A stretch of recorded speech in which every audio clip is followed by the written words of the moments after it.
আসসালামু আলাইকুম। সবাই কেমন আছেন? আলহামদুলিল্লাহ আমি ভালো আছি। অনেকটা সুস্থ হয়ে গেছে আলহামদুলিল্লাহ। প্রথম রোজার ইফতারি বানানোর আয়োজন চলছিল। একটু ভিডিওটা দিতে আমার দেরি হয়ে গেছিল। আমি খুব সকালবেলা উঠেই আলু, তারপরে বুট এগুলো সব কিছু গুছাইয়া দুই চুলার ওইখানে চলে গেছিলাম, যে তাড়াতাড়ি আমি অনেক সকাল উঠছি, যেমন 8টার সময়, যেহেতু আমার ছেলে সকালবেলা বলছিল ও দুই দিনের ছুটি আসছিল, ও ইফতারি খাইয়েই চলে যাবে। এজন্য আমি আর লেট করি নেই, সব কয়েক পদের তরকারি রান্না করছি। এই লাউ শাক দিয়া ছোটো মাছ দিয়ে রান্না করছি, তারপরে পাঙ্গাস মাছ ভুনা করছি, টাকি মাছ ভুনা করছি, লাউ দিয়ে ডাল রান্না করছি। আর এই ডাল সব কিছু আগে গুছাই গাছাই সকালবেলা উঠেই ব্লেন্ডার করে নিছি। তারপর আমার শাশুড়িকে বললাম যে আপনি একটু এই পেঁয়াজ পেঁয়াজ দিয়ে সব কিছু দিয়ে মাখাইয়ে দেন, আর আমি চুলাটা জ্বালাইয়ে দিই। তখন কিন্তু বাজে 10টা। এই যে আমি চুলার সামনে কিন্তু গেছি 10টার সময়, কিন্তু তাড়াতাড়ি আর 10টার সময় বসাইতে পারিনি। দেখি গুছাইতে গুছাইতে এত সময় লাগিয়ে গেছে, মানে বলার মতো না। তখন 2টা বাজে। আমি রান্না বসাই দিয়ে আমার রান্না শেষ হয়েছে, তারপরে আমি গোসল করছি। হাতে লাগানো গাছের বেগুন, আমার ছেলে গাছ লাগাইছে, প্রথম বেগুন হয়েছে এবার। অনেক মাশাল্লাহ অনেক বেগুন হয়েছে। একটা বেগুন প্রথম দিন ছিঁড়ছি, মানে একটা বেগুন অর্ধেকে আমাদের হয়ে গেছে। আর বেগুনটা দেখাইতে যেয়ে আমার হাতে আল ঢুকছিল, মানে ব্যথা পাইছিলাম, মানে এটা কাটা ঢুকে গেছিলো। আর এই যে ডাল বললাম না, ডাল আমি ভিজাই রাখছিলাম, এই ডালটা আমি ব্লেন্ডার করে সব কিছু দিয়ে গোছাই গেছে। আমার শাশুড়ি বললাম আপনি একটু গোল গোল করে ফ্রিজে ভরে থান, তাহলে মানে সময়টা আমার বাঁচবে। আর পরের দিন কিন্তু আমি মানে পরের দিন কিন্তু আমার অত ইফতারি বানানো লাগে না, যেহেতু সব কিছু গোছানো হয়ে গেছিলো। শুধু নামাইয়া ইফতারিগুলো বাইজে নিছি। আর আমার ভাইয়ের বউ তো কাছে আছে, ও আমার এই যে এখানে আমার শাশুড়ি আর ওই আমার খালাতো দেবর, ওরা বসে বসে মোবাইল চালাচ্ছিল, আর আমি সকালবেলা উঠে এই কাজগুলো করছিলাম।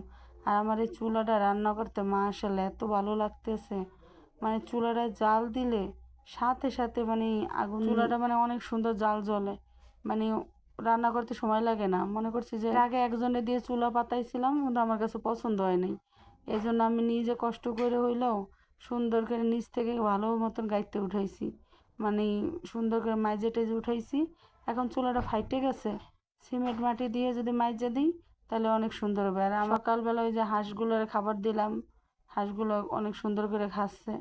সত্যি কথা বলি কি, নিজের বাড়িতে এই ছোটো মোটো মানে অল্প স্বল্প কাজ করা, হাঁস মুরগি পালা, একটু নিজেরা নিয়ে ব্যস্ত থাকা, এগুলো কিন্তু খুব ভালো লাগে। আর গ্রামের বাড়িতে এগুলো কিন্তু না করলেও হয় না। আর এগুলো আমি আগের দিন অনেক কিছু গুছাই রাখছিলাম, এই যে পাতা সাতা দিয়া, মানে আমার এগুলো কিন্তু পাতা চালের উপর পড়ছিল, তো ওই পাতাগুলো আমি আবার তুলে রাখছিলাম এইখানে।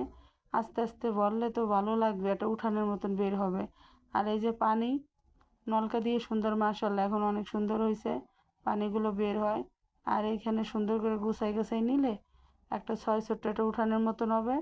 আর একটা চাল দিয়ে যদি নিই তাহলে আমাদের একদম এইখানে পরিপূর্ণভাবে সব কিছু গুছানো গাছানো হয়ে যাবে। এখন একটু ভিজা ভিজা আছে, এই জন্য আমি চুলাটারে লিপতেছি না, ভালো মতন ফাইটে যাক। বেশি করে ফাইটে গেলে পরে সিমেন্ট মাটি দিয়া বা সুন্দর করে লিপে দিলে আবার টাইট হয়ে যাবে। এখন চুলার পাশে বসে আমি কিন্তু মানে চুলায় রান্না আমাদের ঘরে সবাই পছন্দ করে। কষ্ট হইলে চুলায় রান্না ঘেরানি অন্যরকম মাটির চুলাতে। আমার খালা শাশুড়ির বাড়িতে যে গেছিলাম, অনেকগুলো শাক নিয়ে এসেছিলাম, সে রাত্রে বসেই আমি কাইটে কুটে থুই দিয়েছিলাম আমার ভাইয়ের বড়ে নিয়ে। আর কাজ কিন্তু যতই আটকায় রাখবো অতই কাজ কিন্তু থাকতে যায়, যে কাজটা করে ফেলাবো ওই কাজটাই শেষ হয়ে যাবে। আর এতগুলো শাক তো আমার একা কোঠা সম্ভব হইতো না, যে বসতে হতো, কষ্ট হইতো। তাই জন্য আমি, আমার ভাইয়ের বউ, আমার ভাই গল্পে গল্প গল্পে মানে সময় কাটায়, সময় শেষ হয়ে গেছে আর কাজটাও শেষ হয়ে গেছে। ও আবার ওর বউর সাথে গল্প করতেছে, না আমার ভাই আবার ওর মোবাইল নিয়ে ব্যস্ত। আমি আর আমার ভাইয়ের বউ মিলে শাকগুলো কুটে ফেলাইছিলাম, সব শাকগুলো কোটা টাটা আমার শেষ হয়ে গেছিলো। এই জন্য পরের দিন তাড়াতাড়ি রান্না করতে পারছি। এমনিতেও শাক যদি আগের দিন আনে বা রান্নার সময় যদি শাক কুটে রান্না করতে যাই তাহলে কিন্তু অনেক দেরি হয়, কোটাকাটি করতে গেলে অনেক দেরি হয়। এই তো আমার খালা শাশুড়ি টমেটো দিয়ে দিছিল, ওই লাউটা দিছিল, গুঁড়ো মাছ কিছু পুঁটি মাছ দিছিল, পুঁটি মাছ, টমেটো, লাউ, তারপর লাউ শাক এগুলো দিয়ে দিছিল। এগুলো তো আমাদের এই যেগুলো মাছ দিচ্ছে একদিন একদম সুন্দর মতন 2 দিন খাওয়া যাবে, দেখতে দেখা অনেক। আর যেহেতু আমরা অত বেশি খাই না, অল্প স্বল্প সবসময়। লাউডা আইনা মনে হয় ভুল হয়েছে, লাউডা এত বুড়া দেখতে দেখায় কচি, মনে করছে ওরা কচি এখনও, কিন্তু যখন ছুরি দিয়ে কাটতে গেছি মানে বটি লাগাইছি তখন এত মানে বটিতেই ধরতেছিল না, কিন্তু দেখতে দেখাচ্ছিল কচি। পরে রান্না করলাম, একটু মজাও লাগলো না, ডাল দিয়ে রান্না করছি প্রথমে, ভালো লাগে নাই। এর আগে একটা লাউ আনছিল আমার শাশুড়ি, এত মজা, আমি মুরগির মাংস দিয়ে রান্না করে খাইছিলাম, খুব মজা হয়েছিল। আর এই লাউটা মানে অনেক বুড়া, খাইয়ে কোনো স্বাদ নাই। তারপর পরের দিন কিন্তু আজকে আবার রান্না করছি লাউ দিয়ে, ওই যে ইলিশ মাছ দিয়ে রান্না করছি। আর এই বাটিতে আমি কি নিয়ে গেছিলাম, এই বাটিতে হলো গরুর মাথার চামড়া আছে, ওটা রান্না করে ওনার জন্য নিয়ে গেছিলাম। আমি একটু রান্না করছিলাম, আমরা মনে হয় রান্না করছি পর 7-8 জনে খাইছি, আমার খালা শাশুড়ির জন্য নিয়ে গেছিলাম। তারপর আমি আইসে আমার কাজ শেষ, এই জন্য আইসে দেখি যে ঘরের ভিতরে অনেক নোংরা হয়ে গেছিলো, মানে ঘরটার গুছাই গেছিলাম সব, কিন্তু ঘরটা বালু হয়ে গেছিলো। এই জন্য আইসে আমি ঘরটারে সুন্দর করে ঝাড়ু দিয়ে দিতেছিলাম, যে ঘরটার ঝাড়ু দিয়ে একবারে পরে শাক কাটতে বসি। আর আপনারা আমার জন্য সবাই দোয়া করছেন, আলহামদুলিল্লাহ, আমার পাশে থাকবেন এভাবেই সব সময়।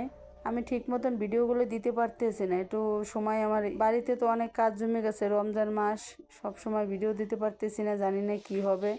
তারপরে সবাই আমার সাথে থাকবেন, সবাই আমার ভিডিওটা দেখবেন, লাইক করবেন, কমেন্ট করবেন, লাইক করবেন।